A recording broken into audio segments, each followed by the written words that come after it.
Bonjour Mathieu, donc toi tu es producteur de légumes et de céréales, Oui. c'est ça? Et tu consommes du glyphosate. Oui, Oui, alors tu peux nous expliquer dans quel contexte tu utilises du glyphosate? donc le glyphosate, je l'utilise essentiellement lors de mes pré-semis au printemps.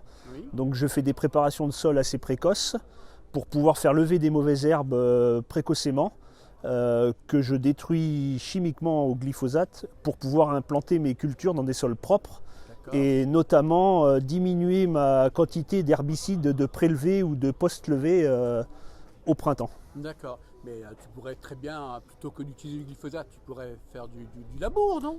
Le problème, c'est que si j'utilise plus de glyphosate, je vais augmenter mon nombre de passages de travail du sol au printemps en le multipliant par 2 ou par 3.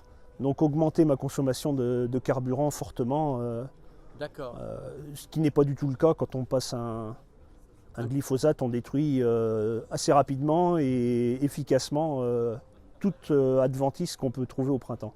Donc si je comprends bien, si on supprime le glyphosate, en fait, ça va avoir des conséquences sur ton utilisation du carburant. Donc finalement, c'est beaucoup moins bon pour le climat parce que tu vas dégager plus de gaz à effet de serre. Je vais non seulement dégager plus de gaz à effet de serre, je vais passer beaucoup plus de temps dans mes parcelles et aussi, je pense, en intervenant mécaniquement sur le sol, détruire une certaine faune qu'il pourrait y avoir que je peux préserver aujourd'hui en passant avec d'autres manières. Donc finalement, l'idée d'Emmanuel Macron d'interdire le glyphosate, d'après toi, c'est plutôt une mauvaise idée.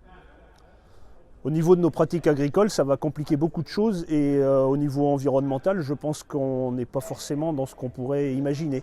Ok, écoute, ben, merci beaucoup. Merci.